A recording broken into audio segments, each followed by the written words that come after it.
Phasal Chidok February Shalmaribo Hakotoni Kaibara Hogbar Cladri Mota CITU Shaboklani Mota Te Malkong Shadaroni Mota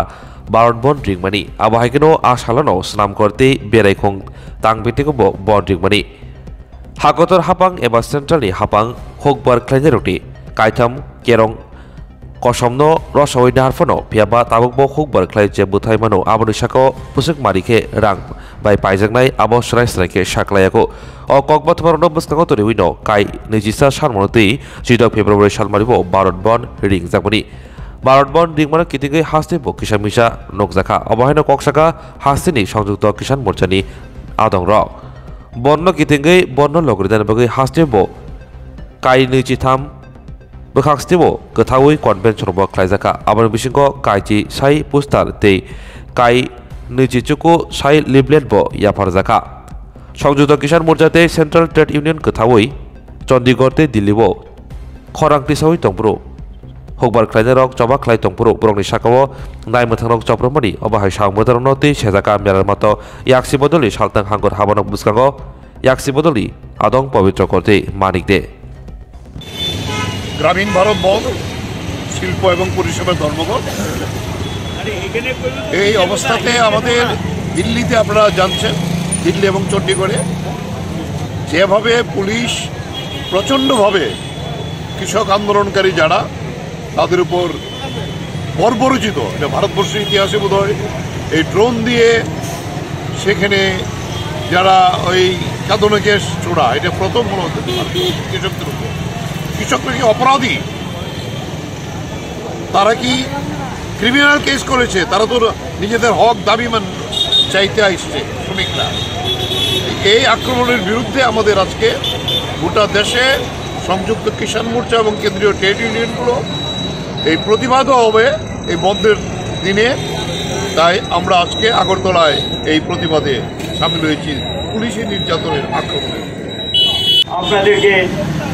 অভিনন্দন এবং শুভেচ্ছা জানাচ্ছি দেশব্যাপী এই কর্মসূচি চলছে এটা অগাস্ট মাস থেকে শুরু হয়েছে আজকে গিয়ে এটা মোটামুটি একটা পর্যায়ে এসছে দফায় দফায় এই আন্দোলন হয়েছে এবং এই আন্দোলনের মধ্য দিয়ে গোটা ভারতবর্ষের মানুষের কাছে আমরা প্রচার নিয়ে গেছি আমাদের বক্তব্য আমরা পৌঁছে দিয়েছি আজকে যে আন্দোলনটা চলছে এই লড়াইটা এখন পর্যন্ত যা খবর শিল্পে একটা ভালো প্রভাব পড়েছে এবং বিএসএনএল অচল হয়ে গেছে স্টিল ইন্ডাস্ট্রি অচল হয়েছে রেল এবং যানবাহন বিপর্যস্ত সারা দেশেই অধিকাংশ জায়গায় রেল এবং যানবাহন বিপর্যস্ত হয়ে গেছে এটা ভাবার কোনো কারণ নেই আমরা কিন্তু সাধারণ ধর্মঘট আহ্বান করিনি এটার মধ্য দিয়ে মোদী সরকারকে আমরা জানান দিতে চেয়েছি আপনি যে পথে চলছেন আপনার সরকার যে পথে চলছে বিজেপি যে পথে চলছে এটা বেশি দিন এভাবে চলতে দেওয়া যায় না মানুষ স্বচ্ছ সীমার বাইরে চলে গেছে শুধু ভাষণের পর ভাষণ দিচ্ছেন তাদের কাজ কিছু করছেন না এবং আমরা লক্ষ্য করছি গত কয়দিন যাবৎ আমাদের দেশের প্রধানমন্ত্রী অস্থির হয়ে পড়েছেন ভিতরে একটা আতঙ্কবোধ কাজ করছে সরকারে ফিরে আসা সম্ভব কিনা এই ধরনের একটা ভয়বোধ ভিতরে কাজ করছে শুনছিলেন আমার আগের বক্তা থেকে এত বছর ধরে মনে পড়েনি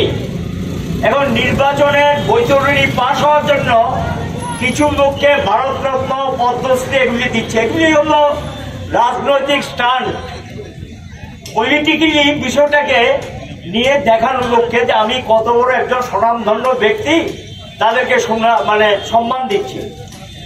এটা হলো লোক দেখানো মানুষকে আবার বোকা বানানোর চেষ্টা এগুলো করে দেশের মানুষের তো একটা অভিজ্ঞতা হয়েছে মূল্যবৃদ্ধি বেকারত্ব দারিদ্রতা শিল্প কারখানা বন্ধ শুনছিলেন কৃষি বিপন্ন এগুলো অচল হওয়া মানে দেশটা অচল হয়ে যাওয়া আর দেশ অচল হয়ে যাওয়া মানে মানুষ বিপন্ন হয়ে যায় সেই বিপন্ন মানুষগুলিকে রক্ষা করার জন্য লড়াই সংগ্রামের অভিজ্ঞতায় নিরিখে ধীরে ধীরে একটা ঐক্য গড়ে উঠেছে। এই ঐক্যবদ্ধ আন্দোলন চলছে। আমাদের কর্মসূচি আমাদের রাজ্যে আমরা নিয়েছি, আমরা আলোচনা করে ঠিক করেছিলাম যে আমরা রাস্তায় আজকে নামবো না, মানুষের বিবেকের উপর ছেড়ে দিচ্ছি। কিন্তু গত 3-4 দিন যাবৎ কৃষকের উপর যা করেছেন, এত নির্মম অপরাধ করেছেন। সমস্যা সমাধানের দিকে না গিয়ে তিনি সেখানে তার প্রশাসনকে কাজে লাগিয়ে অত্যাচার শুরু করেছেন। শুনছিলেন কিছু আলোচনা যে কিভাবে এগুলো সংগঠিত করছেন। কার বিরুদ্ধে আপনি যুদ্ধ করছেন? যে কৃষকরা ভারতবর্ষে মানুষের অন্ন যোগায় তাদের বিরুদ্ধে যুদ্ধ করছেন। কার বিরুদ্ধে আপনি যুদ্ধ ঘোষণা করেছেন? যে শ্রমিকরা ঘুম থেকে উঠে হাড় ভাঙ্গা পরিশ্রম করে মানুষের সমস্ত কিছু পৌঁছে দেয় এক প্রান্ত থেকে আরেক প্রান্তে, যে শ্রমজীবীরা কাঁচামালকে অন্যান্য জিনিসে রূপান্তরিত করে তাদের বিরুদ্ধে আপনি যুদ্ধ ঘোষণা করছেন। আপনি কার স্বার্থ রক্ষা করছেন? বুঝতে কি অসুবিধা হয়? এই কথাগুলি বামপন্থী আন্দোলনে তারা বলেছে, বামপন্থী ট্রেড ইউনিয়ন গুলো বলেছে, অন্যান্য ট্রেড ইউনিয়ন বলেছে, কৃষক সংগঠন বলেছে যে এর পিছনে একটা কিছু আছে, ব্যাপক দুর্নীতি।